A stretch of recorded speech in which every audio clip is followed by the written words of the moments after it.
What is what is up, everybody? It's a different unfiltered sports cast, sports show, NFC AFC recap as we finished out the official playoffs as we're now into the Super Bowl, and we'll have a lot to talk about. I'll have a lot to brag about. But for now, I am Todd Fox along with Dominic Lorenz. How you doing, my friend? Doing well, doing well. I know you are holding everything at this point. You are excited, you're happy. I hate that you're happy, but you hate you hate the game. You don't hate the players, you don't hate the player, you hate the game, however the saying works out. You're living on cloud nine. So for you personally, I don't want to say anything about the Seahawks, but for you personally, congratulations. I appreciate that, my friend, and it takes a lot. I mean, because the last couple times, like with my girl being a Niners fan, I have to bend the knee a little bit and be like, hey, you know what? Uh, good luck. It's one Yeah, of those. exactly.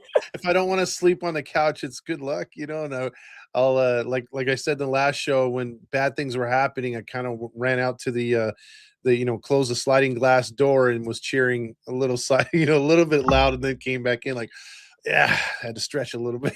Yeah, you got to have that persona no matter what. If it's for yourself or the significant other one, it doesn't really matter. But it was a very interesting weekend of football, to say the least, with a different outlook. The no Mahomes, the no Josh Allen, Lamar Jackson. The Niners aren't in the NFC title game. Like, regardless of how you look at it, this felt like a very different playoff this year.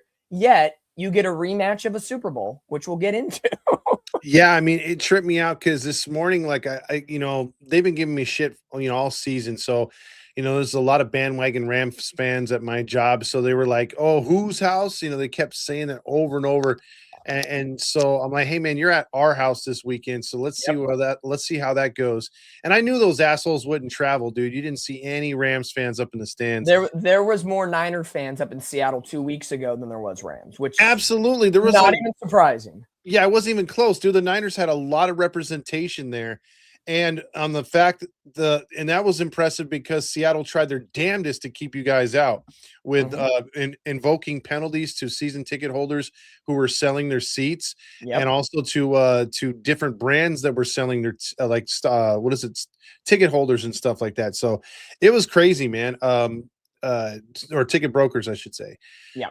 Not wearing no Seahawks stuff tonight. Still got the helmet right here. Got all my other gear inside, but I was wearing it to work this morning, and I gave him some shit, so that was great. We'll talk about how the Rams lost, and we'll talk about what was by far a boring AFC Championship game. Yeah. And so real quick, you brought it up, Dom. I'm not going to get to where we went right and where we went wrong yet, but I will say this. The Eagles weren't there. Like, even if you want to throw in Dallas, a lot of people thought the playoffs were going to suck ratings-wise. Yeah. In your opinion, did they? Because I saw some big-ass numbers. I would say through the entire playoffs, up in, now that we're 2 weeks away from the Super Bowl and we're in that little weird week off, bye-week period, and then the press and everything that happens with the Super Bowl, looking at the playoffs, every single game that took place, I would say if I had to put a top 3 entertainment value on a game, I would maybe top 5. We'll see how I rank those out. I would say the Jacksonville-Buffalo game was entertaining. I would say, selfishly, the Niners-Eagles was entertaining, right? It was down to the wire to the end. And I would say the Rams-Seahawks was entertaining. And I'm trying to think from wild card weekend here and there what was available. But, maybe you put, Denver-Buffalo was an entertaining, controversial game, to say the least, especially with catch, no catch, Bo Nix being out. We'll talk about how that impacted the AFC title game. But definitely by my accounts, those were probably your 4 top entertainment values. I would say this year's playoffs on a scale of 1 to 10 was probably like a 6. You had some games, you had some boring, bore fest, like the Pittsburgh-Houston game, bore fest. Yeah, it was all defense. Yeah. AFC title game, somewhat of a bore fest. Right? Like, it was very strange this year. Not as many high-scoring, back-and-forth, gunslinging type games. like we normally see in the postseason. Yeah, absolutely. And to your credit, let's talk about the most entertaining game, at least over this weekend. Because if you're new to the show, we did recaps and previews and our picks for every game, and for the most part, we had some pretty good calls this year.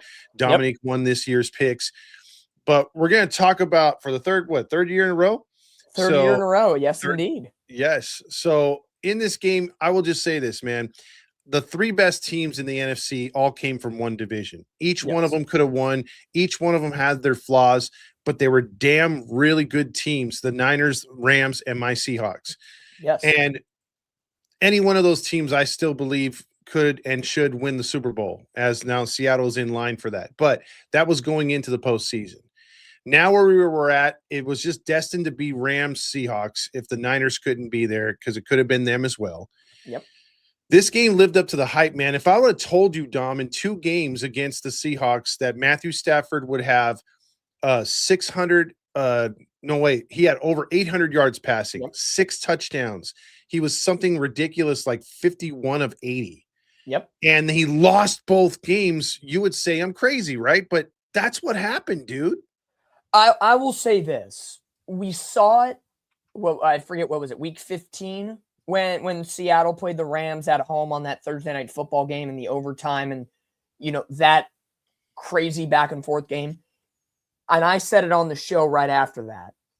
If this is a preview of the NFC title game, it's going to be something very similar. A back and forth style of football. Seattle's defense, and I'm firsthand to this in the last 2 matches that the Niners played the Seahawks.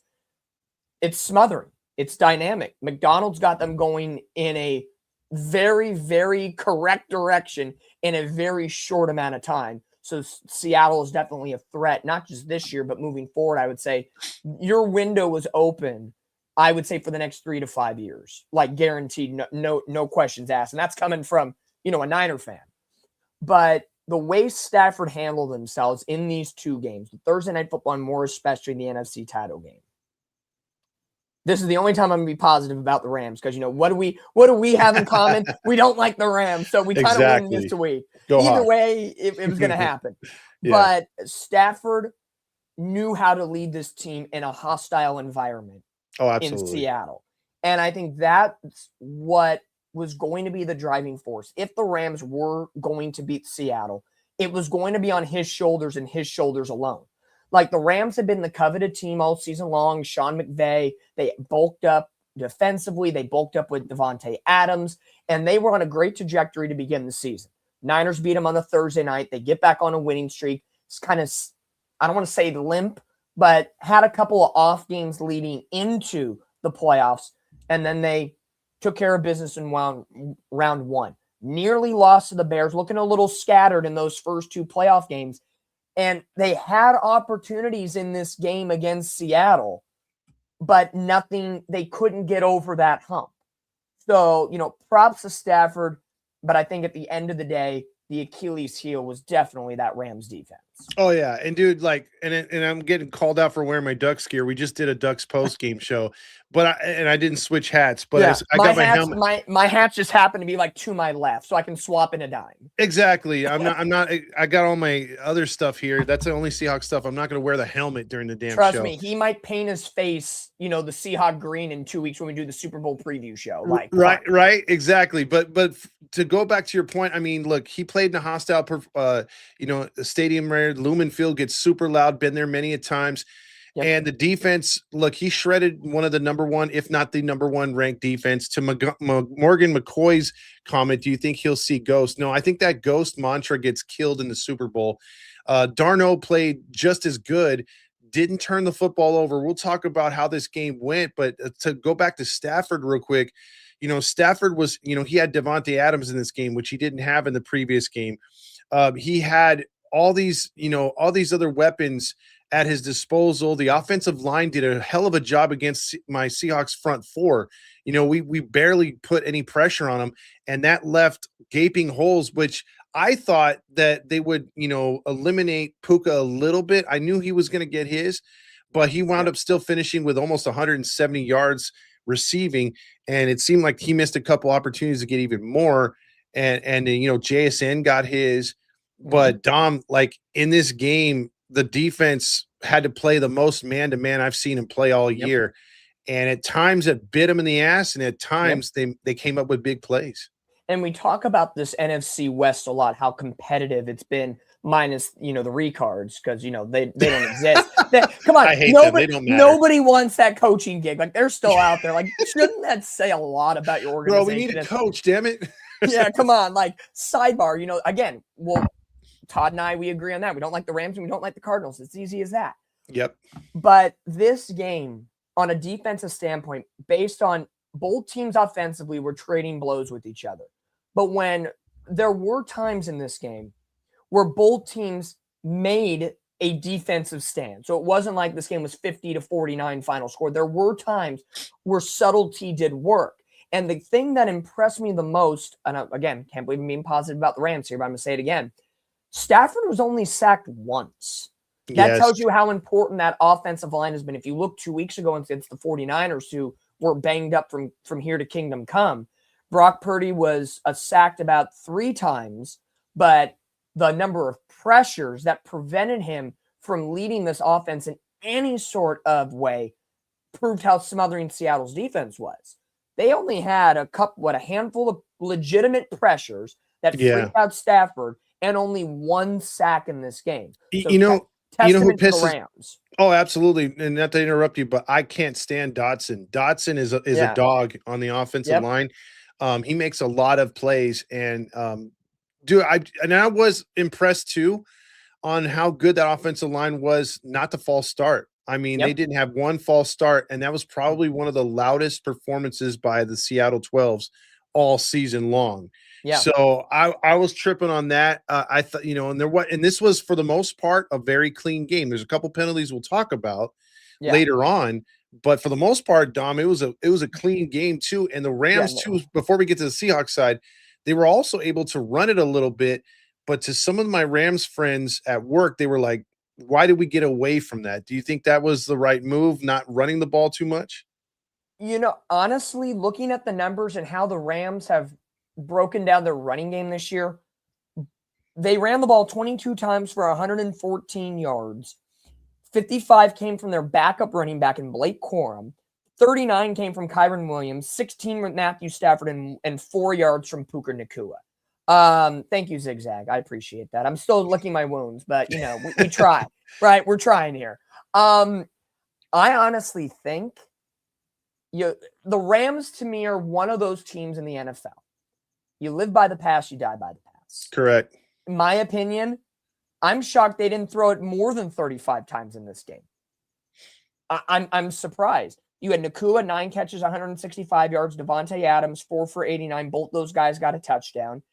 It doesn't help that you lost a possession on a muff punt. Mm-hmm. That turned the title a little bit back in Seattle's favor. So, honestly, from an objective perspective, I wasn't in the NFC title game this year, so I got to be as objective as possible regardless of who's playing. The Rams had a B+ to more so A- game plan for Seattle, offensively speaking. I think they did a really good job executing everything. You knew Puka Nacua was going to get his touches. You knew Devontae Adams was going to have his touches. He Puka 14 targets, Devontae and everybody else 6 targets or less. That's pretty much been on par for what the Rams have done this season. So to me, should the Rams have run more? No. Matthew Stafford's had an MVP caliber type season. He's in the running. I know we'll talk about that in some news and notes from around the league later. And I do want to get your takes on a lot of the awards that could be handed out. But you've lived and died by Stafford. That's what is the genius McVay talked about all the time. Stafford. Why do you think they traded him? You wouldn't have traded him to hand the ball off 15 times to Corum and 15 more times to Kyren Williams. So to me, they executed the game plan. They missed out on 1 possession on a muff punt. And late in the fourth quarter, when they had a possession, they weren't able to execute. So I think it was one of those games. Who got the ball last and who could do something with it? And it wasn't so much who could get in the end zone. It was Seattle at the end of the day getting enough first downs to bleed the clock and win the game. Still, whoever gets the ball last and executes better wins the game. And for my side, dude, I was clinching all the whole game because I was so frustrated because I don't want to lose these guys. You know, ever since they came back to LA, Dom, I think I've only seen them win at LA twice, maybe. Yep. The entire time the Rams have been here and Seattle has come down here to visit and stuff. And then I've gone up to Lumen a few times, but I did not want to see McVay hoisting the NFC championship in our stadium. And I felt that Kubiak helped that not to be in the first half by creating different plays sets and different formations I haven't seen all year.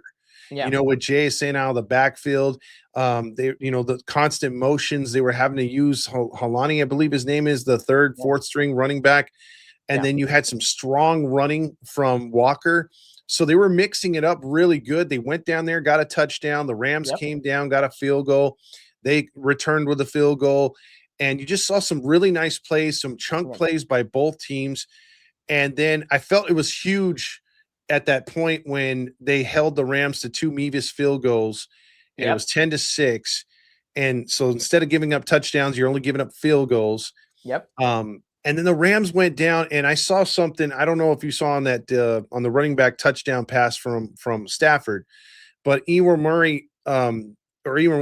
was he like 4 guys crashed on the tight end.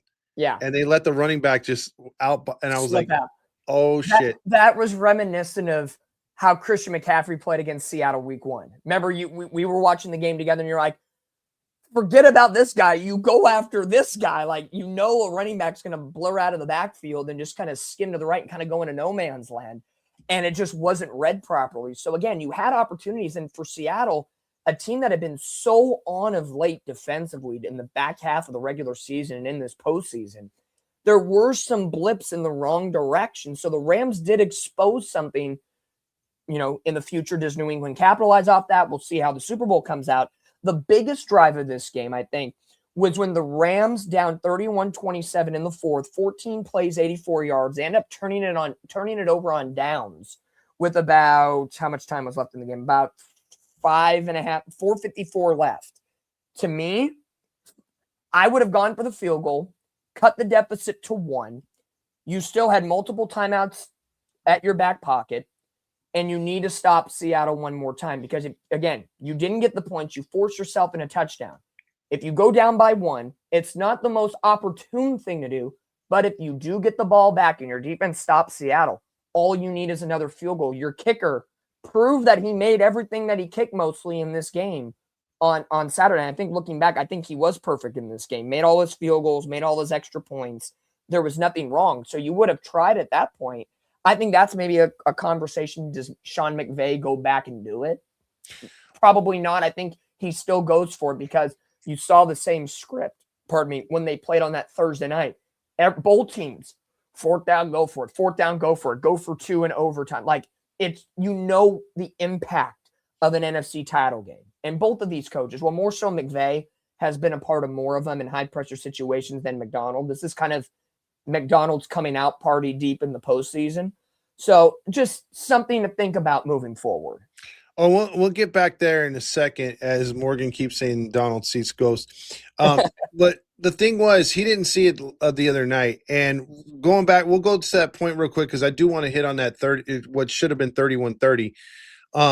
So Seattle would get a long pass to JSN to get in field goal range when it was 13-10, but they went for the gusto. Threw a touchdown pass to Jake Bobo, I believe, right? Yep. Yeah, to make it 17-13, only Bobo's 4th catch of the year. And I thought that was huge going up 17-13. And I thought after the halftime, Dom, I'm like, okay, we got to go out there. We got to at least get a field goal. We got the ball first in the second half. They went 3 and out.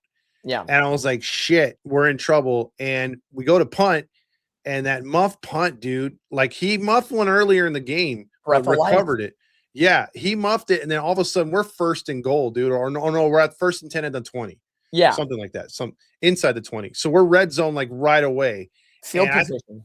Yeah, that was a huge play, which we'll talk about because I want your thoughts on this. I've talked to a few Rams fans. They kind of blow off what happens later with Tariq, and they're like, no, the play of the game was the muff. In your opinion, was the play of the game the muff? The way the back and forth scoring had gone, right? And Seattle is able to snatch the lead before half. Yes, to me, it's still the play of the game. Maybe I'm a little jaded because the Niners have been through that multiple times, muff punts in the NFC title game. Again, PTSD. Thank you for that. I appreciate you. Mm-hmm. But no, I would say that was big because, again, both teams, and especially the Rams, proved that they could go down the field and score points. For as good as the Seattle defense is, the Rams found ways at times to carve it up a little bit. So if you're down, what was it, 24-20 at that point? Or it was 17-13 when the punt happens. Let's say the Rams get down the field and they get a field goal, 17-16. If everything else, again, this is all what ifs. If everything else happens, that turnover on downs at 4:54 remaining, instead of going for it, you probably go for the field goal, take the lead, and you got to try to trust your defense. Changes the complexity later on. If the Rams score a touchdown, take the lead 20-17, the Rams get the win, or it would be a tie at that point, how it breaks down point-wise. So again, I think the muff is the biggest thing. However, definitely the Tariq Woolen 4th down, I'm going to start running my mouth to the Rams sideline is probably number 2 on that list. It extends a drive, gives the Rams some hope that they had lost after the muff punt, and you give them hope late in the game, and it ends up turning the tide into that Devontae Adams touchdown. And then later the turnover on down, they wouldn't have been in that turnover on down situation if Woolen doesn't do what he did. So I think 1A, 1B, I would put the muff punt a little bit ahead of the Tariq Woolen play. Now, if this game was tied and that was the game changer, like on that last possession, and it was in the red zone, and it, for example, made them go from a field goal kick to 1st and goal inside the 5, and the Rams scored a touchdown and won, then of course the penalty is the bigger play. But I think in the case of the situation that the Rams had gotten off the field defensively to start the second half, and then the Seattle gave it right back to them in turn, and then oopsie, I would call that one a little bit bigger on the spectrum. Yeah, because you had some big plays in this game, and going back to it, when they got that touchdown to go up 11. The Rams came right back down, got a touchdown, and then Seattle got one with what's it called, Cooper Kupp. And I've been riding Cooper Kupp all year. I knew this was going to happen. I knew this was going to happen. He's been asked, dude. Like seriously, I can't. There's no other way. I think he was the worst acquisition that Schneider has made, honestly.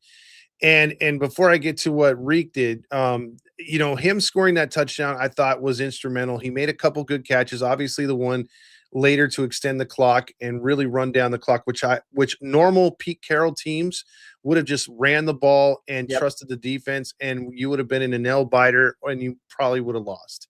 Yep. But I love the aggressiveness of Seattle. But in that moment, there was another play in the game, Dom, where the catch and the touchdown to me are big or whatever. But I think another play that is forgotten is when Cooper Kupp, there was the one bad throw that Sam had. He threw against his body, back across his body. And I think Durant had a beat on it and jumped the route. And out of nowhere comes Cooper Kupp to kind of punch the ball away from Durant. That should have been a pick. That's IQ recognition right there by a veteran wide receiver. Absolutely. And that play was huge because obviously the Seahawks that was the reason why they had lost the first game here in LA and should have lost the second game in Seattle because they had 6 turnovers, and Darnold had the bulk of those. So, man, that play was huge. And then to get back to your point, when Seattle has an 11-point lead, the Rams are 3rd and 12. Tariq makes a great play. I'll just tell you a quick story. I have their current Eddie Lacy jersey. Remember when he spent a cup of coffee with Seattle? Yeah. I have that jersey. A friend of mine bought it as a joke, and it has 27. And the first thing that came across my mind, no lie, Dom, because I was throwing my Seahawk hat on the floor. I was so pissed off. I pick it up, put it on my head, and throw it again because I'm like, how could you be so stupid? I'm yelling at the TV like he can hear me. But the first thing that was coming across my mind is I have a fire pit outside, and I'm going to take some tape and put and cover over the Lacy. If it costed you the game, if we lose this game, I'm making some stupid social media post with me burning a jersey and people saying you're a dumbass, And I would have been that dumbass to do it.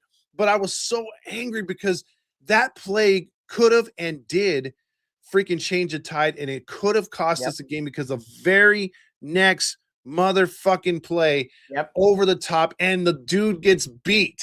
Yep. It always happens. It's like when there's a offsides free play. Aaron Rodgers is always great at that. Other quarterbacks are very good at that. Those free plays and that momentum shift it brings out something different in the team that benefits from a call. And the Rams were on the beneficiary side of Woolen's just bad IQ situation. And that's where I think in the next 2 weeks for Seattle, they got to clean that up because it's the Super Bowl. Those small little mistakes make a difference. Every play counts. Every play counts. And, I know we'll preview the Super Bowl next week or the week of Super Bowl between the Patriots and the Seahawks. But you get bailed out. You get lucky. I think on the Seattle perspective side of things, Sam Darnold has been a revelation this year, right? Last year with Minnesota. And I don't care what anybody says. He has said it. Everybody has talked about it. The 49ers are to thank for Sam Darnold becoming what he was once again. I agree. His career with the Jets, the Niners have rebuilt. And again, I'm not trying to blow V8 because it's my Niners, but Mac Jones has been a revelation. Everybody's talking about him. He's worth a first-round trade pick. It's like, oh, okay. Sam Darnold has been that guy, and they've talked about it at length of what they learn in that quarterback room and how you go from teams, no offense, Randy, our good friend, like the Jets, and it's just not snapping, right? Either the culture's wrong or the coaching's wrong or just something's not clicking. You go to San Francisco and it clicks. And Angels fight on. Purdy is fine. When you get decimated with 90% of injuries, look, and Todd knows this, look at week 1 Purdy with a healthy squad around him. They beat Seattle in a hostile environment in a tight game, 17-13, which is over the years kind of what Niners-Seahawks games have been, right? Those down-to-the-wire games that mean so much with the rivalry. You get decimated through the season, and Seattle turned it the F on late in the season. It is just absolute blow-by, and it's a completely different setup moving on. I think the Vikings, I agree, CDs. The Vikings reset his value on the market, but I think the internal workings of Sam Darnold up here was the 49ers kicked that into high gear. What he learned with Brock Purdy and Kyle Shanahan and what he's put on tape, who knows? It doesn't translate to some teams. It really doesn't. But Seattle has taken that. And even though his numbers are high for what we think Sam Darnold, like most people don't think of Sam Darnold as a top 10 quarterback, right? It's the Mahomes, the Burrow, Lamar Jackson, Josh Allen, Drake May, Trevor Lawrence, the big names. Sam Darnold does not fit in that big name category. He's blue collar worker, go in, do your business. They've created that offense for him where he does the simplistic things right and gets big payoff at the end of the day. You don't see Sam Darnold 50 times a game like Stafford trying to hail it down the field. And I think that's where the difference lies of why Seattle has found success with Sam Darnold. And I think the Vikings jumped on that too much. I know they made the high draft pick to get McCarthy, but if you think about it, this guy's won 30 games in 2 years now with these two. Yeah. And you look at the fact that Darnold, like in Darnold in Minnesota, he really played awesome until those last 2 weeks, which I think was Detroit and then the playoff game versus the Rams. Mm-hmm. When they had no freaking pass coverage or at least blocking, dude. Come on, was it 10 sacks by the Rams in that game? Yep. And I think what is it? He was sacked 7 or 8 times in the week prior against Detroit. He was beaten, battered in those 2 games. But see what happens when Seattle. What we've done is we've kept them upright for the most part. We've complimentary. Losing Charbonnet kind of sucked. But you get Walker out there, Mr. Conehead, after Lenore's comments. He's been playing his ass off, and he's a different running back. He's doing the stutter step, and then you got JSN, you got the tight ends, Barner working. and if Cooper Kupp continues to contribute 4 to 5 catches, that's huge because he wasn't doing shit. He's as it was said in the comments, Cooper Kupp's have been there, done that kind of guy in the postseason this late. He's been there with the Rams. He's been to NFC title games. Yeah. I know you've given him a lot of crap this season, but I am by no means surprised that he caught a couple of big passes in this game. And I see him catching 4 or 5 because New England's going to cover JSN. He'll get his targets. He'll get his touches. Who is going to be the guy that sneaks under the Patriots' radar? Is it Cooper Kupp? Is it Bobo? Is it Barner? Losing Charbonnet for the season clearly stunted the running game a little bit, right? Even though Kenneth Walker had the touchdown, 62 yards on the ground, it stunted the running game a little bit. And I think it will in this game of the Super Bowl. So what does Sam Darnold do? Because to me, this is going to be the toughest defense that Darnold will have to play this postseason. The Niners were a shell of themselves. The Rams were decent in this game, decent to good. And New England's that next step up. So what is Sam Darnold going to do against a much better defense? That's going to be what's on display. Yeah, my pick is sideways right here too. Shaheed, man. Shaheed's got to get more thrown to him because I think it might have been Durant. I forget who knocked the ball out the last time Seattle was trying to get that first down to truly ice it before they had to punt. Yeah. He had the ball in his hands and the guy just punched through and knocked the ball out. Otherwise, otherwise or you got a body. He didn't body. Yeah. And to keep him off him, that would have been a first down. And that would have clinched the game right there. They wouldn't have had to play defense. But Shaheen, his freaking speed, dude. The speed factor. Yep. We were looking for more verticals from him. And early on in that first drive, they got that beautiful pass from Darnold to Shaheen. 51 yards. Yep. They're going to need that because, like you said, to your point, the one guy who fears me on that Patriots defense is Gonzalez. And Gonzalez, I believe, has the tools to go straight up with JSN because there's been a couple times this year where JSN has been a non-factor, and we've had to get other passes or other plays from other receivers. So who steps up? It's going to be a great matchup, and I know we'll dive into it. But encapsulating this game here tonight, I know the question was who's got the better defense? Is it the Pats or the Hawks?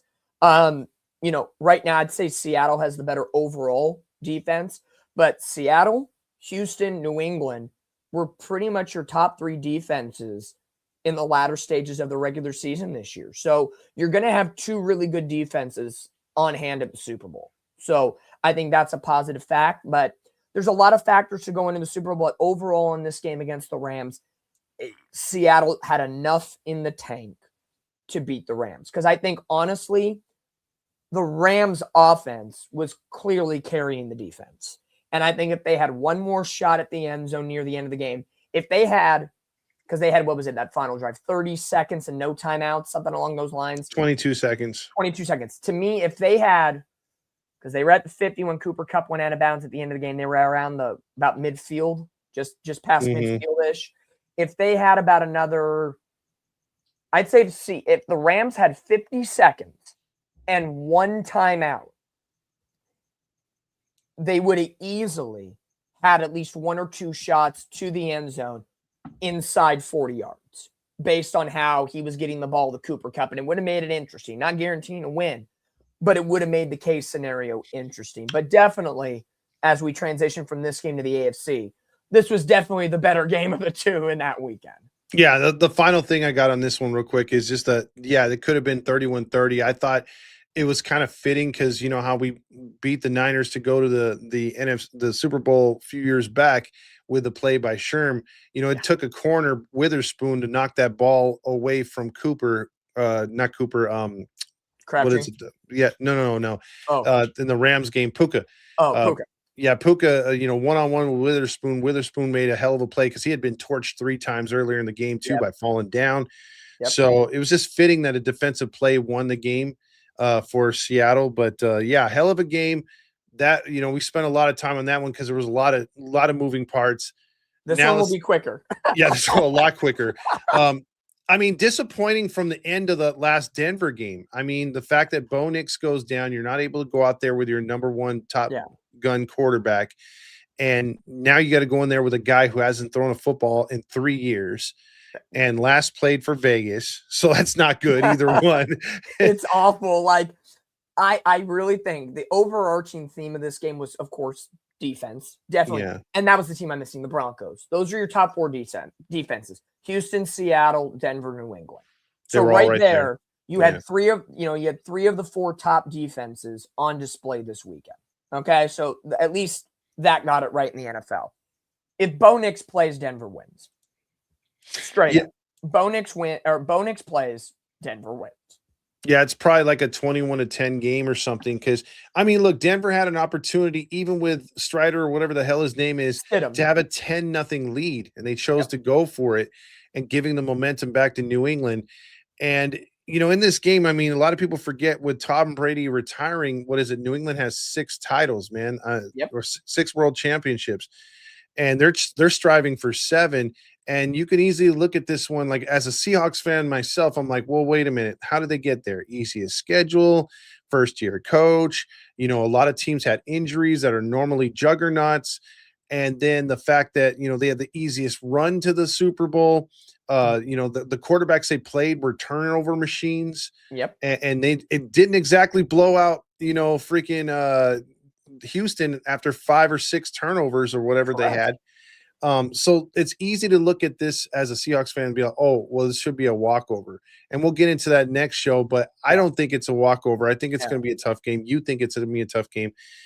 I think the 4.5 point spread is, I'd say, fair. Like 4 points within one possession is definitely going to be fair.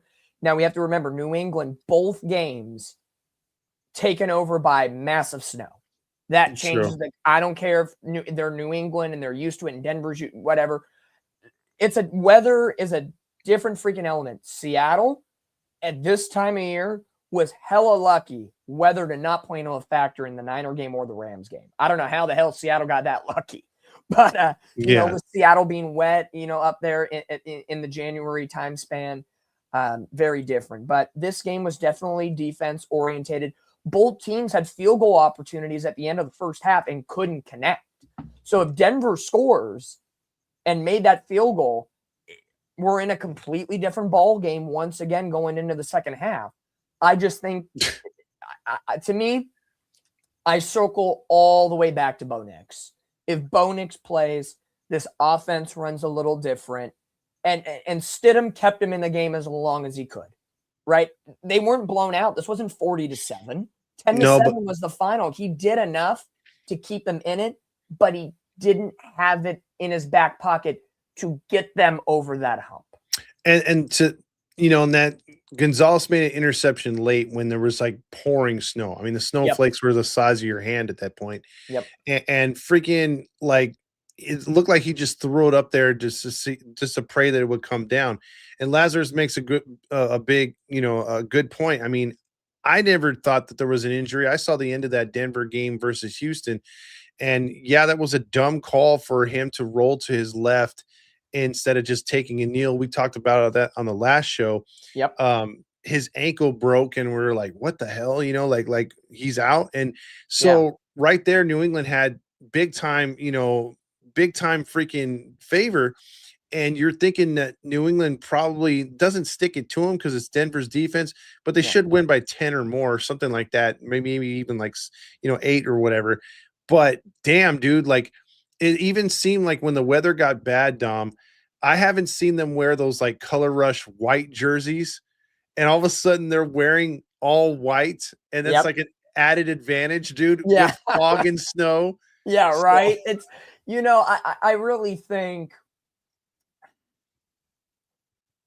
this game could have been so much more. I would have loved to seen this kind of game. Bo Nix, Drake May, 2 quarterbacks that I believe, they came in the same draft class. Am I right? Yeah. Yeah, but same draft class. In no weather. I think if it was in a dome, no weather, both teams were relatively healthy outside of Bo Nix being injured. I think this could have been a really, really dynamic AFC title game. I really do believe that. You would have had 2 young quarterbacks. You had 2 really good defenses, 2 running games that are good but not great, wide receiving cores that are kind of unknown to the untrained eye, with the exception of the wide receiver ones. Stephon Diggs for New England and Cortland Sutton for Denver. Everybody else is kind of who? But they get the job done. It's very interesting. This could have been really good, but injuries, weather, and it was just one of those type situations. But hats off New England. It's going to be a rematch of Super Bowl 40. I think it was 46, 45. Something. Yeah, 2000. It was the good old Marshawn Lynch. Why didn't you run him in New England interception? I think it was 49, if I'm not mistaken. 49. Yeah. Yeah, I think it was 49. Yeah, Tom Brady's final ring with New England before he went to Tampa. The second one that he got given to him gift wrap by a bird team, because the Falcons gave him the other one. The other one. I'll just say this as a Seahawks fan, and to beat the Niners, that's huge. To beat the Rams, that's big too. Yeah. To win it in Santa Clara against a team that stole one from you, that you either way, you handed it to them like you should have handed to Lynch. I'm tired of hearing it as a Seahawks fan. Like, for me, this will exercise the demons. Like this will move me to be like, I don't remember that year. I don't remember. Feel better. Yeah, because even though like the Eagles have been out, right? If I'm an Eagle fan right now, I'm like, hey, we're still the Super Bowl champions. Like even though we got punked early in the playoffs, until that team hoist that Lombardi, we're the champs. And I remember in 2013, I was saying that all 14 expecting a repeat, and it didn't happen. And it's been over a decade, and I just want to wash that bad taste out of my mouth. I want to see a Super Bowl victory. And this is the best chance, because like you said earlier in the show, bro, this is the weakest playoffs outside of our division that made the playoffs I've ever seen. I would say this is probably, and this is, even as a Niner fan, this is by no disrespect to Seattle or New England. This is probably going to be the weakest quote unquote Super Bowl since what we know now is the final score of the Rams Patriots 13-3 final score. I hope it's not like that, because I hope it's not, but it's but on the onset, knowing what we know from back then, that was the final score 13-3, and what we see in this matchup, I hope it's not that. But right now, it feels like, is it going to be one of those games? Is it going to be lopsided? Because when Seattle completely decimated Denver in the Super Bowl, what was it, before Peyton Manning got his final ring? What was it, 43-8 or 43-8? 43-8. Like, that one, by all accounts, for entertainment purposes, was awful. Then you follow up a couple years later with a 13-3, Tom Brady, and the Rams being there for the first time in the retros, and Jared Goff. Is this going to be it? And that kind of was a letdown. What are we going to get out of this Super Bowl? I think, honestly, this is going to be a sneaky good Super Bowl led by defense. I really do, because you have 2 quarterbacks who have a lot to prove, one younger, one who's been a proven veteran that is trying to get himself back in good graces of a lot of people after a horrid start to his career with the Jets. You have Seattle, who's creating this new era of Seahawks football and creating this defensive-friendly football. And then you have New England with a brand new head coach and Mike Vrabel, who's not brand new, but he's been there, done that. He took Tennessee to places that they never thought they would be at in the absolutely. past. Yeah. So to me, who has the coaching advantage in this game? I would say Vrabel by a pinch, because he's been deeper in the playoffs than McDonald has been as a head coach, even though McDonald's been there with the Ravens on the defensive side of the ball. Which quarterback has the advantage? Probably I'd give it to Darnold with a little more veteranship than May. Who has the better running game? I'd call it even. Who has the better wide receivers? Probably give it to Seattle. Who has the better defense? Some metrics you'd say Seattle. Some metrics you have New England. On paper, it's kind of a deadlock game, even though it doesn't seem that way with how dominant Seattle was at the end of the regular season and how they've been in this postseason. Yeah, and I think it could be one of those things where New England tries to hold on to get field position and put their defense out there, but they can't stretch them that much. And I Yeah. believe if Seattle's able to, move the football and stop their run and force Drake May to beat him with a pass, because when New England's on, they're able to run the ball at semi decent, and they're able to utilize the tight ends through play action, which opens up the receivers late in the game.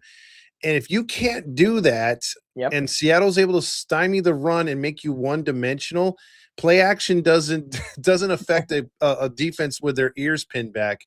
No. And I think that might be the difference in the forcing turnovers. I love my Seahawks, and I'm pulling for them big time. We need this Super Bowl. That's the way they're going to win, man. And I don't expect a blowout. I really don't either. It wouldn't shock me if it was like 20-17 or 20-10 at best, something like that. But I'm Marky says 0-0. Yeah. Hey, internally for me, I got no ill will against New England, so the Seattle 0 would be great as a Niner fan, but it's not gonna, this is going.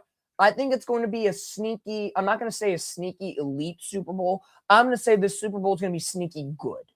Yeah. I hope so. Until the game plays out, and we know what happens from start to finish.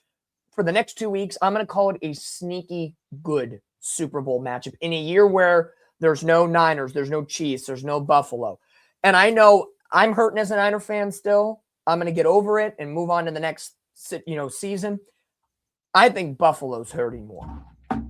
I think Buffalo's hurting the most because Josh Allen knows if they had beaten Denver, what could have been that game because it would have been in New England, Buffalo, New England divisional matchup.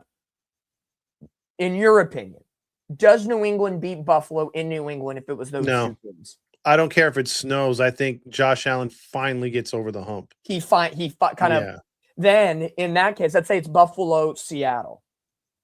I would call that a sneaky great Super Bowl. Yeah, that possibly is going to go down to the wire, and we could get beat. Like I would fear that all the way. Yeah, and I think, and what Ryan brings up is a good point here to kind of wrap this, AFC, NFC before we kind of get to some news and notes around the league and coaches and awards. I could see this case happening too. Drake May, second season at the helm of New England. Where do you see poise or desperation? What kind of Drake May are you getting? We saw him play good against Houston's defense, right? He made plays and throws when he had to in the snow. We saw him play subpar against a really good Denver defense. Jekyll and Hyde, who are we getting? Will Seattle run him into bad decisions and run away with this one? I think out of all the questions about this Super Bowl, I think that's the number one question with this stymie and staunch as this Seattle defense has been. I think a lot of weight is going to be put on Drake May's shoulders. And if he loses, people are going to badger that man for day on and day on. To be in the Super Bowl in year 2 under a brand new head coach, I think anything is gravy. New England is definitely above their window at this point. But Drake May is going to have a lot on his shoulders the next 2 weeks. I really do believe that. I think that's where this game, the number one point, where is this game won or where is this game lost? And I think it's Drake May versus Seattle's defense. That's the biggest one, easy one to grab at. Yeah, I'll look at it this way. I think the Seahawks have more pressure on them because, number one seed had the home field just like New England. But like you said, New England's not supposed to be there. They're playing with house money. They're supposed to be a year away from this, and maybe 2 years, and they're right there in the Super Bowl. And Seattle, yes, they've come far. They've come, faster than a lot of people thought too. They were probably a year away under McDonald, but now you've got all the pressure of you got to exercise those demons. You got to make up for that 2014 season, how it ended. You could beat New England. The pressure's there.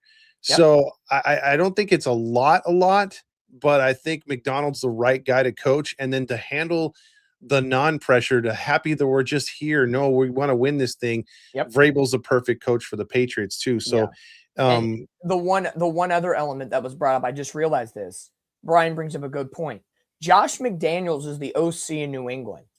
All those years when New England would play Baltimore, when McDonald was a defensive coordinator at Baltimore, don't tell me there's not going to be a lot of film about McDonald's defensive scheme from the mind of Josh McDaniels. I think that's another. A lot of people probably won't even put those two things together about the previous days back in the AFC. So again, that could be an initial element to this game as well. And that goes into the coaching chess match of this game. And I think it's, two good coaching staffs at this point. Yeah, Kubiak versus Daniels offensive coordinators, and then the defensive coordinators. I mean, this could be interesting, and New England, even though it's a completely different coaching staff, Sam Darnold playing that division when he was with the Jets. Is there anybody still on New England or deep in the front office that remembers those Darnold days? And do they take anything? Even though it's two completely different Sam Darnolds, do they take anything? There's some intricacies. So I think it's subtle, and a lot of people won't see it at that, but there is some complexity to the Super Bowl deep down underneath the surface. Absolutely, but I'm not giving my pick away, but yeah. Yes. Fuck the Patriots. Man, I'm not gonna lie. If you pick New England in this game, I would be like, that's like me picking against my Niners, like under rash judgment. Absolutely. Well, let's close out the show, my man. We got some news and notes to get to real quick on coaching carousel. And plus, I have one about the Pro Bowl, which is is that still a thing? That's gonna lead into I want to end the show rapid fire with who wins the awards this year in the NFL since the nominations are out. But the biggest news of the bunch, I think, coaching carousel, or three big coaching moves. Mm-hmm. You have Jesse Minter moving from the Chargers defensive coordinator to the Baltimore Ravens head coach. Initial thoughts on that. I think Minter did very well with the Chargers defense this season. I know a lot of Charger fans wanted to keep him around. That's not going to happen. But what does Minter, in your opinion, bring to Baltimore? Interesting. It may open up the offense if they continue to stick with Lamar, because Lamar's his own agent. He's going to want, more players. I know he knows he wants more weapons. The running game's getting a little older right there, obviously. So there's a lot of question marks, but I think if you're going to do a reset, he's the perfect guy to do it. It's just, does Lamar want to go for a reset? Or because let's be honest, I mean, Cincinnati's got to reboot too and stay healthy. That division's wide the hell open. Like Pittsburgh doesn't have a quarterback. I mean, come on. Yeah, it's going to be very interesting. I think the home run situation with Jesse Minter, and I don't believe, if I'm not mistaken, Baltimore has hired an offensive coordinator quite yet. I don't know if Minter's. I don't know if you know that if Baltimore opened up and got an offensive coordinator to pair with Minter quite yet. I haven't heard, no. The only rumor I've read around is Cliff Kingsbury. Cliff Kingsbury, who's a mobile quarterback kind of connoisseur in his coaching. Mm-hmm. I would say that might be a perfect match with Lamar Jackson, and that could help them moving forward. I think defensively, Baltimore's always been a defensive first team, right?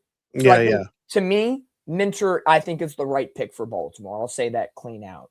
The second coaching move, let's stay within that division, how wacky this AFC North is. Mike McCarthy gets another chance.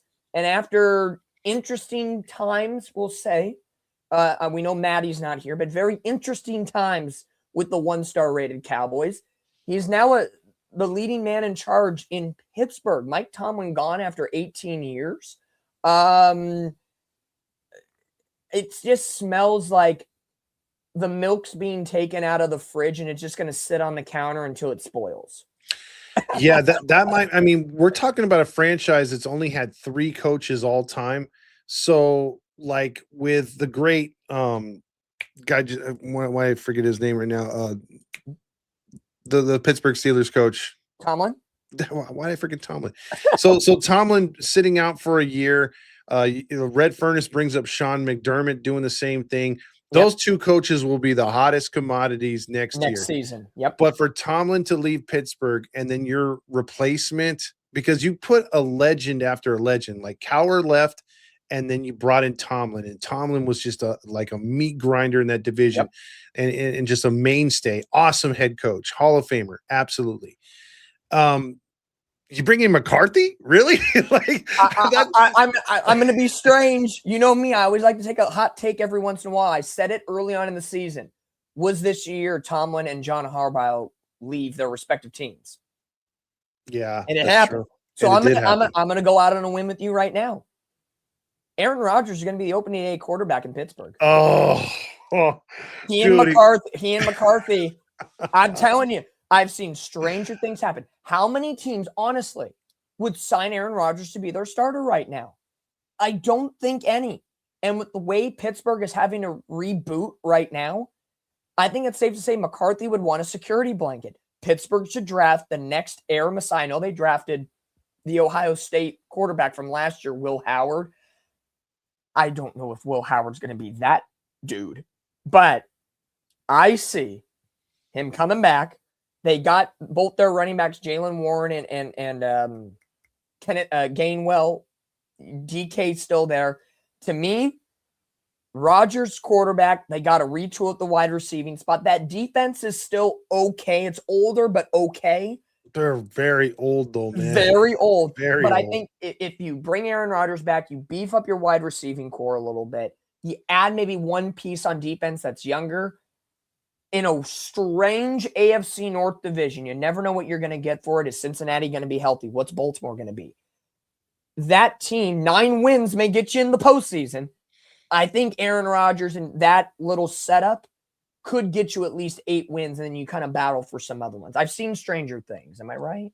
Yeah, I've seen it on Netflix as well. But I will tell you this. I will tell you this right now. If there's 2 teams that come out of that division, I know we're early. We haven't gone through the draft, free agency, all that. But as it would stand right now, if you told me that 2 teams are coming out of that division for the playoffs next year, I'd laugh at you, dude, because someone's got to win it, obviously, like the NFC South. Yep. But god damn it, dude. There's so many flaws on those 4 teams, it's ridiculous. So the last coaching, situation, it's not so much a head coach because half the head coaches have been taken. Cardinals still don't have a coach at this point. I said Cardinals. Did I say Cardinals? I'm sorry, Ricards. Thank you. Cleveland doesn't have a coach at this point right now. Who else? Buffalo doesn't have a coach right now.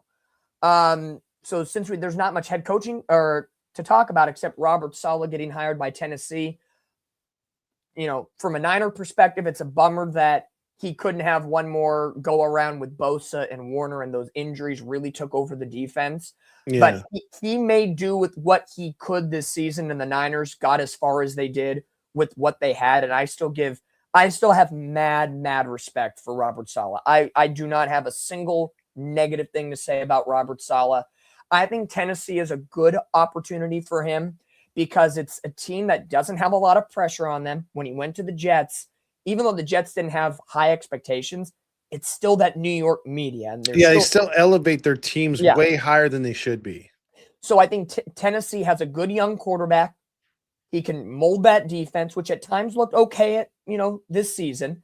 I think it's less pressure, different situation. So I think that's more of a fit for Robert Saleh. So, you have the former Dolphins coach, becoming the new offensive coordinator with the Chargers. So things happening here and there throughout the season, but I agree with you 100%. McDermott and Tomlin are going to be the coaching class of next season, and I wouldn't hold it against any team that doesn't have a coach right now to get some no-name somebody that's basically a 1-year rental and wait for Tomlin and McDermott. I wouldn't be shocked. And I would say this right now, Tomlin and McDermott, I mean, places like Cincinnati where Zach Thomas is like, he's held on because he got them to the Super Bowl not too long ago. There's other spots where it's like, okay, if you don't win now, we got these 2, we'll throw the bank at these 2 coaches. Yep. And Red Furnace makes a good choice or a good comment right there saying about Kubiak. Oh, yeah. Buffalo may be waiting for Kubiak because, they haven't made a move yet. And Kubiak is a hot commodity out there. Obviously, McDaniels is going to stay an offensive coordinator. He's had his chances, but Kubiak is that next big guy. Yep. And, I would be shocked if Seattle retains him. The 2 biggest coaching opportunities, I think, next year thinking forward, if things go wrong, Cincinnati, because I think Taylor's Oh, You've had a absolutely. lot of chances. And I think the wild card factor, Todd Bowles in Tampa Bay. That too. I Yeah. think those two have good rosters. They need to bulk up a couple of places, but they have good quarterbacks, good offenses. A coach would want to go in with that. And Sideways makes a good point. The Raiders still don't have a coach quite yet. I forgot about them. They're so irrelevant. And they have the number 1 pick. And I know we'll talk about that at another show, because I'm like, in my opinion, do the Raiders maybe trade that? And, you can get into that whole situation, but that will take too much time. Dude, It's crazy. No, to your point, who's the defensive end again? What's his name? Crosby. The Raiders. Yeah, you can easily get 2 first-rounders for him. I don't know what you can get Fernandez, but it'd be a good haul. It would be a good haul. Like the Jets could move up and be like, hey, we need a quarterback, which would suck for that guy, because whoever seems to go to the Jets always ruins their career or has to go through a process like Sam. Yep.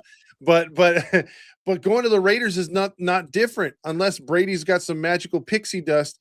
The Raiders are the Raiders, man. And if you were to load up on picks, I mean, I just don't want Fernandez to go in there like a goddamn was it David Carr, right, from Houston, or is it Derek Carr? Or like like one of those guys, or like a Zach Wilson of the Jets. Dude, given nothing, and then getting your ass kicked with no offensive line help. So I want Fernandez to be good, and I just don't think he's going to survive in Vegas. It's going to be a rough go around. We'll see. Do the Raiders keep it? Do they trade? I'm still on the bandwagon that Max Crosby is going to look great in the red and gold of the Niners next season. I believe that. No, see, the whole thing was, bro, we take Crosby, you can have Justin Jefferson. We'll give you another diva receiver in Frisco. Yeah, right. No, honestly, but in a perfect world, and this comes back to where the NFC West is. The Stafford's still going to play. They're still going to have Puka, Devontae Adams, second year of his deal. The Rams are going to be good. They still got McVay, whatever. Seattle's opening their window now. The Niners it's a bounce back. They got a lot of work to do this offseason to combat a lot of things. They're going to miss Kittle for probably half to 3/4 of the season. Yeah. So you have that going for you. Purdy back, McCaffrey. It's basically the defensive line, offensive line, and of course your wide receiving room. I think the Niners, you are going to establish some guys in the draft. Mac Jones over Brock Purdy. Stop it. Stop it. I love Mac Jones. I had to highlight that one. I know, but mad respect for Mac Jones. He got us through a hump when Purdy missed 8 games. Mad respect. He's going to get himself a nice contract. That's going to be a 1 to 2 picks and maybe a first-round pick if the Niners can squeeze it out of somebody, right? Yep. So, and I'm thankful. And I guarantee if we lose Mac Jones, Zach Wilson's going to be a freaking 49er. And we're going to resurge in his career. You're welcome. The Niners need, to me, a wide receiver, defensive end. And then you got to retool your O-line through the draft in a lot of ways. Max Crosby or Justin Jefferson would be great, but I just don't see Minnesota selling at this point. They gave their defensive coordinator Flores that extension. I really, really don't think. It depends on Justin Jefferson. He's really got to push the lever because we've seen it before. Vikings have turned out receivers. There's certain teams we've talked about on this show where the Steelers and Bears are usually known for defense. The Bears bucked the trend this year because they went in on offense. Caleb with a fantastic year. Vikings are usually known for good defenses of stacked receivers, on the running back and on the quarterback. You don't even need a star at quarterback in Minnesota. You just need someone competent and able to stay on his feet. And they're hoping they got that with McCarthy, but what if they don't? And does Jefferson want to stick around? And because he's in his prime, no matter what, he's in his prime. And if he goes to Frisco, he's obviously the number 1 because Ayuk's gone. So Jesus help me. I mean, you guys have turned out some pretty damn good divas in your time there in San Francisco. And the rumors already swirling, is there a reunion between the Niners and Deebo Samuel? And I'm like, if Deebo can come down to earth and play like 2021, 2019 Deebo, sure, I would entertain that. But he made his bet. He's got to lie in it with the Commanders. Sorry. Find a way. And there's a lot of free agent talk to be had. And before we get to the final of going through the awards, I just want to put out this comment right here. Yes. And Tom Brady was drafted very late in the NFL draft, and look how that turned out, just putting it out there. How many NFC titles? Yes, Purdy hasn't hosted the Lombardi Trophy yet, but the Niners would not be where the Niners are without Brock Purdy because Jimmy G wasn't getting them there, and I don't think a guy like J.J. McCarthy would be helping the Niners at this point. Just Trey putting Lance it out there. And Trey Lance wasn't exactly a great pick because, if Shanahan can't fix Trey Lance, nobody can. Hey, we fixed Mac Jones. That was another guy. We fixed Mac Jones. That's so true. I'm just saying, but free agent talk will come in the offseason. So much to look forward to. Awards time. Yeah, let's do the awards, man. The awards time. And this is going to be kind of rapid fire, quick takes since we're already, an hour in just between the two of us. We could be here all freaking day. I love this. No kidding. But we do miss Randy. We do miss Maddie, Matt. They couldn't be here with us tonight. Work and other obligations. But cheers to those gentlemen. We'll all be together to prep the Super Bowl show probably next a week week. for now. Absolutely. Yeah. Here we go. The assistant coach of the year. You have Vic Fangio, Philly D coordinator, Brian Flores, D coordinator from Minnesota, Vance Joseph, D coordinator, Broncos, Clint Kubiak, OC, offensive coordinator from Seattle, and Josh McDaniels, the offensive coordinator in New England. I might know where Todd goes with this one, but let's see. Todd, where's your quick take? I'm going Homer. I'm going Kubiak, man. I got Vance Joseph, Denver Broncos, DC. He did a hell of a job. There's no doubt. I think that a hell of a job this season overall. But I think in that category, to me, anybody could win that with the exception of probably Brian Flores. Minnesota, the way they played out this year, they had moments, but I think anybody would be alive in that case. Yeah. Next up, AP Coach of the Year. And these were pretty much the same five that I thought were going to be a couple weeks ago.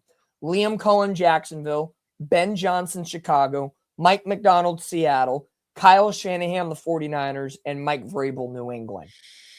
Todd, are we going to be 2 for 2 on the homer track? I think you should give it to McDonald because of the gauntlet he went through, that division. He should get it, but I have a feeling they'll give it to Vrabel. Both are deserving, by the way. Yeah. I'm going to be a homer, but I'm going to be realist. I would like to be Kyle Shanahan with everything that they endured this season and having to make riches out of rags. Yeah. With all the injuries, but I will be realist. If I had a vote in the fight, honestly, he'll get his time in the future of Ben Johnson. So I would probably sign off and say the NFL will give it to Mike Vrabel. Yeah, I think so. I would say that, but definitely Liam Cohen and Ben Johnson, outstanding seasons with the Bears in Jacksonville. Absolutely. Cohen, just because I feel Trevor Lawrence is a coach killer, and he was able to elevate Trevor Lawrence. So, that's pretty good. And this brings up a great segue. How the hell does Shedeur Sanders, a.k.a. Barack Obama, get to the Pro Bowl over Trevor Lawrence? I know Trevor Lawrence is Mr. WNBA to you, but just the stats alone, if you blindfolded somebody, how is that acceptable? We know the Pro Bowl is a joke, but just for a statistical breakdown, how is that acceptable? I don't know. I think it's if they were looking to keep the Pro Bowl anywhere relevant. I mean, flag football wasn't the way to go, but my God, how has this game fallen off? I mean, literally, Shedeur got his number retired in Colorado without doing a damn thing. Yep. And it's so weird. But it's spurred on by his father, and now you think about where they're at right now, putting him in the Pro Bowl as a quarterback that has 7 touchdowns and 10 picks. That's a Pro Bowl quarterback? That just proves the NFL has no idea what they're doing with. No, just cancel the damn thing. Like right now, until you can come up with something like international, like the 4 nations. Yeah. For hockey, NBA should do world versus America, and put some sort of stakes in it, because what I've seen in different sports, if you put national pride behind it, country pride, they play better. They play for something. Yeah. I know you don't have too much of that in the NFL because there's not too many guys from Nigeria, not too many guys from Canada. Some of the countries that actually do pump in some players. Yep. so you don't have too much to pull from like you would baseball. Baseball, you can pull in any kind of nation. That's what Yeah. makes baseball fun too, the World Baseball Classic. But yeah, man, I mean, the NFL has fallen off, dude. I mean, they might as well just have them play at the beach and have some MTV throwback music videos in the background or some dancers. When Make you it have the NFL prima donna mentality, and this happens after the season, yeah. nobody cares. And even if you did it in the middle of the season, nobody wants to get hurt. Mhm. Like that's always a worry. Like even though most All-Star games suck, at Yep. least MLB, the players try and play. NBA, Yeah. they don't try. NFL, they don't try. NHL All-Star game, when it's not the Four Nations, NHL, it's kind of a scrimmage. The Four Nations, again, when you're playing for pride in your nation, like get ready to watch the Olympics. Like it's that on steroids when it comes to the Four Nations face-off in the NHL. If I'm Trevor Lawrence, I know it's a Pro Bowl, it doesn't really matter, but I'd be like, what? Like I'd be like, what the F? I would. Yeah, it's just not a thing anymore. I'd actually go back to some people that can remember what is it, 1990s, maybe a little bit earlier than that, when they had the quarterback club and you Yep. go out there in Hawaii and they would do these tournaments, you'd be for accuracy and all this other stuff. Yeah. And you have like all these things they have to do the drills. I mean, that was more exciting than the freaking Pro Bowl, dude. I And would do the drills for quarterbacks, running backs, wide receivers, tight ends, and make it who is the best at their position. Yeah, absolutely. Or just have the AFC, the best at their position versus the NFC. You're Yeah. not risking injury. You're just doing drills. You're just doing, talent type things and, give autographs and stuff like that. Make it free. I mean, I just don't get it, man. I mean, how they've already done the Pro Bowl. It's, Peyton Manning versus Eli Manning. Deion Sanders is going to be there. And I'll be shocked if he's not. There's going to be a tie to grab the viewership and grab everything else. It's just, we're giving this way too much time to talk about, but still, it's pretty sad that you can't put the right people in just a proper conversation. Like, again, we'll get to it in a minute, but how is Trevor Lawrence in the running for MVP, but not in a Pro Bowl? Yeah. Well, I think what that has to do with is, it used to be a thing too, where it's like, oh, we're going to Hawaii. Let's take the family. The NFL's paying for my family and myself to go to the Pro Bowl in Hawaii. They don't do that no more. So there's no incentive to go. And then you're not getting bonuses for being a Pro Bowler anymore either. Yep. So it's like, you know what? Why do we even want to participate in this stupid scrimmage? So I don't blame the players, but that's what I think it comes down to. Like a lot of people, bro, said no. And I think Shador wants his name out there. And if he wants to grow his brand, if he wants to show that, hey, I could throw a spiral in Hawaii. Okay, go for it. See what happens. Who cares? It's crazy. So from the coach of the year now to the comeback player of the year, maybe Shador might be in the running for this next year since he didn't start the year as the Browns head coach. True. You never know. But the good category here, you have Stephon Diggs, New England Patriots, Aiden Hutchinson, Detroit Lions, Trevor Lawrence, not a Pro Bowler, but in the comeback category, Jacksonville, Christian McCaffrey, 49ers, and Dak Prescott of the Dallas Cowboys. Can I just say mine? I'm going to be a homer. Go CMC, for it. No doubt about it. No doubt about it. I'd have to say for the punishment he took all year and still staying upright coming off the injury, I'd say CMC. Because he had the Madden curse too last year. So, trust me, in that nuclear lab that's right next to the practice facility, all the injured bodies go there and he just feasts on them.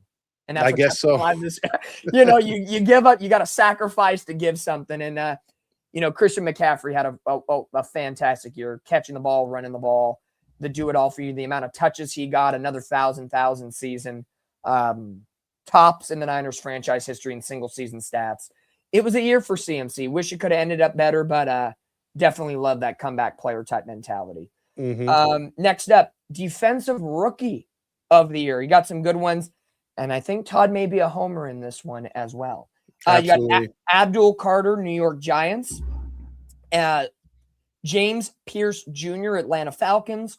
Carson Schlesinger, Cleveland Browns. Xavier Watts, Atlanta Falcons. And Todd, just say who's nominated and who you're picking. Ewer Murray, picking him. Nick Murray of the Seattle defensive back.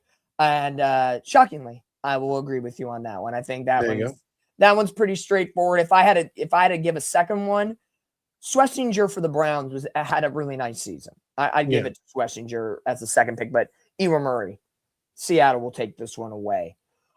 Rookie of the year offensively, this is a fun category.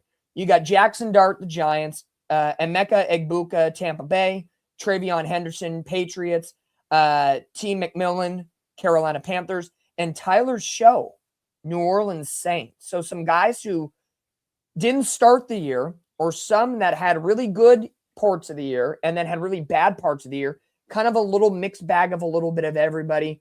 Todd, who are you going with the offensive rookie of the year? I would have went Ibuka from Tampa, but he slowed down big time in the second half of the season. And I think Schuff looked just like a seasoned, not veteran, but like a 2-3 year starter by the end of the year with New Orleans. So I'll go with him. I like the story for New Orleans. Honestly, he's got the name. He's got the swagger. He's going to lead this team moving forward with John Harbaugh. I think they're going to give it to Jackson Dart. I think the passing ability, the running ability, with Harbaugh now as a sidebar, the Giants could be a little scary in that NFC. So I think they have the right pieces in place to compete with Philly moving forward next season. Absolutely. I totally agree. Offensive player of the year. These are going to be some good ones. 2 are going to the Super Bowl. The other 3, high rankings. And if you had your fantasy teams, they were very good to you this year. You got Drake May, Patriots, Christian McCaffrey, 49ers, Puka Nacua, Rams, Bijan Robinson, Falcons, and Jackson Smith-Njigba of the Seattle Seahawks. Does Todd go 4 for 4 in homer picks? Yes, I do. JSN. If Puka had more yards, I'd say Puka, but I think JSN was more valuable to the Seahawks. We're going to patronize each other. I'm going to go homer as well. CMC. You know, all of these players, I think Bijan has a case. They all have a case, right? I think we can be honest about that. Drake May had a very good year for New England, even with the cookie cutter schedule. But Christian McCaffrey, we could go all day of what he meant to the Niners and the numbers that he put down and the touches and the rankings. Do it all for you player, man. And I think he did that really well. I give it to McCaffrey. Mm-hmm. Shocking, right? Right. Very shocking. Defensive player of the year. Again, a lot of good defenses that are put on display here. Will Anderson Jr., Houston, defensive end. Nick Bonitto, Denver Broncos, linebacker. Myles Garrett, defensive end. Then you have Aiden Hutchinson on the comeback trail with Detroit, and Micah Parsons with the Packers, not the Cowboys, Packers. No, I'd have to give it to Garrett. I mean, you break the sack record. Come on now. Yeah, I don't care if there's controversy with how he broke the sack record. He broke it. Will Anderson Jr., if he didn't break the sack record, I think Will Anderson Jr. had a very good year. But I think Myles Garrett, it goes without saying. Absolutely. Most valuable player. And this is where I'm going to have a bit of a conversation. You know how MLB has the MVP and the Cy Young? Mm-hmm. And the NFL get on that train with the amount of times the MVP award is dedicated to a quarterback. We need to have a Joe Montana quarterback award and an MVP. Like, church and state's got to be separate, because the NFL voters, I don't care if you have the best season running back wise, a quarterback's going to win it. I don't care. There needs to be separation in church and state. Am I right or am I wrong? No, I totally agree. So this year you have 4 quarterbacks and 1 running back. Is it swayed? I don't know. You have Josh Allen, Buffalo. Trevor Lawrence, not a Pro Bowler. Drake May, Matthew Stafford, and look, a non-quarterback, Christian McCaffrey. This is going to surprise you, but seeing what he did to our defense twice in Seattle and just watching him all year, and the fact that he threw almost 50 touchdowns with only 8 interceptions. Yeah, give me Stafford. Selfishly, CMC, just because of the whole controversy, like I just said, We need to separate church and state. So I'll say McCaffrey. Honestly speaking, though, if Trevor Lawrence had a full 16-plus game or 17-game season the way he played week 10 and on, it's Trevor Lawrence. And I think he could get there with Liam Cohen as his head coach. But I'm going to take a big stab of guess. Matthew Stafford is going to get this award. Yeah, Stafford. I would love to just screw with the people and give it to a non-quarterback and then create a controversy within that. Because with the NFL, it's going to take a non-quarterback to win the award to create a quarterback award. 100%. In that scenario. So, because if we did have a quarterback-only award, it would be Allen, it would be Lawrence, it would be May, it would be Stafford. See, if they did that award 10 years ago, it would be the Montana. I'd have to say if they were to start to do it now, it'd be the Brady. Yeah. Yeah. Like if there was 5 quarterbacks, if it was just quarterbacks, those 4 in there, who in the NFL would have been your 5th quarterback to put in a quarterback-only award? Because you have Allen, Lawrence, May, Stafford. I think you have to give some love to my boy, even though he threw double-digit interceptions. He still threw for over 4,000 yards and was a huge reason why Seattle won a lot of games. So I think you'd have to throw him in there. I don't think he'd win it, but you'd have to throw him in there. In consideration. Per contrary belief, Darnold would be, I would say, in the running for that. I would say, you could give some love to Bo Nix with the way he carried Denver this season. A lot of people might be different on this one. Do you give love to Caleb Williams? Yeah, that's another one that he should, because he balled out and for most of the season. An almost 4,000-yard season. He was ranked 7th in the NFL, 3,942 yards. He averaged 231 per game. Only had 7 interceptions this year, which is very clean, with 27 touchdowns and a QBR on average of 58.3, with the highest being Drake May at 77.1. I think you could give Mr. Pain and Nails an opportunity as well. Yeah, as long as he doesn't wear a dress on stage, we're good. Hey, you never know. We might get that in the Super Bowl halftime show, but that's for another conversation. We're definitely getting that, unfortunately. Jesus Christ. Only in the Bay Area it happens, but some fun things, Todd. I'll let you close up shop here, but a good 90 minutes spent on the AFC, NFC, and some news and notes around the NFL. Absolutely. So we close this out real quick. If you're still on right now and you're looking for tickets to the big game, or you're looking for tickets to any game, go to our boys at 714 tickets, 714tickets.com, or use the app. Go to the promo code, type in HITI, which stands for Halos in the Infield, and you get 10% off of your tickets. The best thing about it, $28 or $218, it doesn't matter. There's no service price, there's no taxes, no service charges, let's say. So the price you see is the price you get. You add that 10% on, and you get 10% off of your total price, and then 5% back to your account for further expenditures on more tickets. And those just don't work here in the SoCal area. They work all around the nation. So if you're a Jersey Devils fan, if you're an Atlanta Hawks fan, if you're a Los Angeles Lakers fan, if you're a Seattle Seahawks fan, if you're a Kraken fan, it doesn't matter. The point is, even in Toronto, it works. So anywhere in the Western Hemisphere, if you want to go to the Olympics, look it up. And even for concerts, you can use the HEDI code as well through 714 Tickets. 714 Tickets has one of the biggest brokerage outlet of tickets for such a localized company. They go nationwide and beyond. So 714 Tickets is our sponsor for the show. We like to give them a lot of thanks. And we have a lot of newbies on the football show. We've been doing this all year. We've been doing the pick'ems and also the recaps of every game during the regular season, and then we've been doing it. If you missed the first half, rewatch it. It'll be on the on this page. We do Angels baseball. We do baseball content in general, plus hockey as well. That's why I'm wearing the Ducks hat. Normally, I would be wearing my Seahawks gear because of what we got going on, but I just don't have a hat with me or a jersey.